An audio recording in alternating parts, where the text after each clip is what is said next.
Hello, welcome to Women in the Weeds. I'm Diane Keach.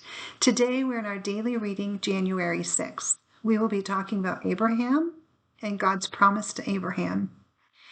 In Genesis 13 and 15, God promises Abraham that he will be a great nation and that through his seed, all the earth will be blessed. He's talking about the Messiah.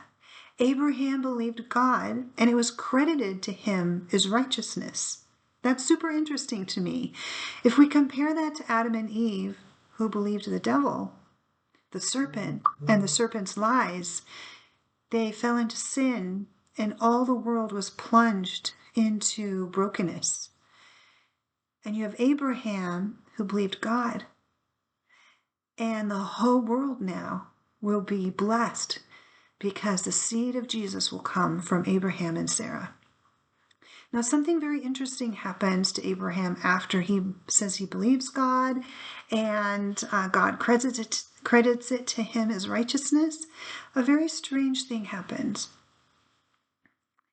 Abraham, the Lord puts him to sleep. Well, first what he does is he takes these animals and he splits them in half. And then he goes into a deep sleep, a terrifying sleep.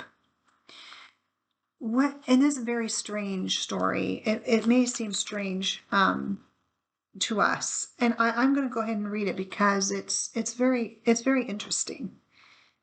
So God said to him, "Take a 3-year-old ram, and a turtle dove, and a she-goat, and a young pigeon, and Abraham took all of these and divided them in the midst and laid each piece one against each other, but the birds he divided not.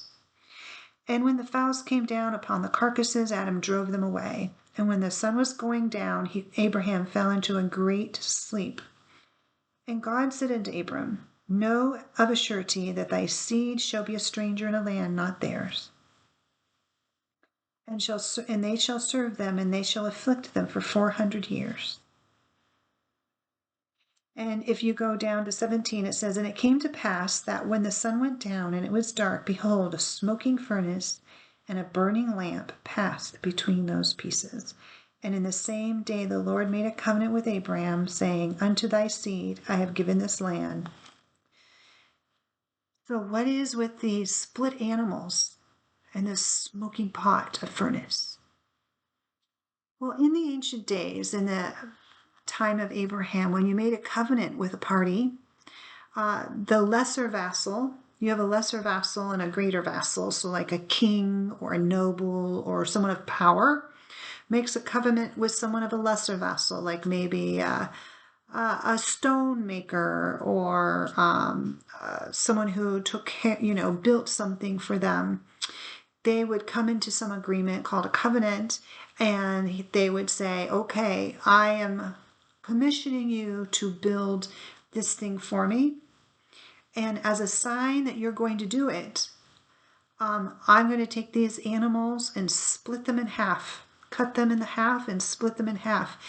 And you're going to walk through them, signifying that if you do not abide by this contract and keep your end of the bargain, that you will be torn asunder as these animals are torn asunder.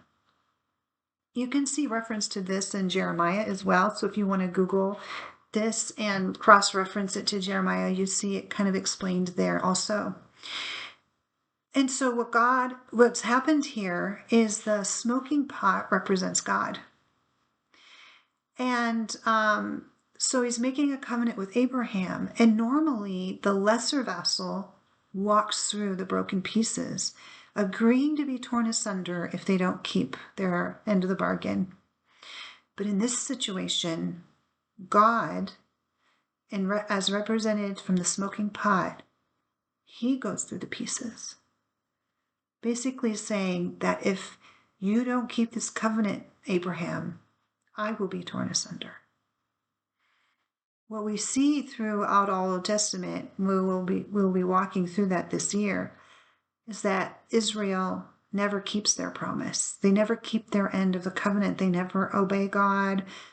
or believe him fully as a nation, they break covenant with God over and over again. And so Jesus came to earth and he was torn asunder. It's a beautiful picture of the gospel, the God of covenants torn asunder for us. Now, what's also interesting in here is if you go again to verse 13, that's 15:13, God promises Abram that, know surely that thy seed shall be a stranger in a land that's not theirs, and they shall serve them, and they shall be afflicted for 400 years. What does this mean? It means that God was telling Abraham, when his name was Abram at the time, he was telling Abram, your people are going, I am going to make them a great nation. Your offspring will be the Messiah. Every nation in the world will be a blessing because of your seed, but you're going to suffer, and you're going to go to Egypt, and for 400 years you are going to be afflicted and oppressed by them.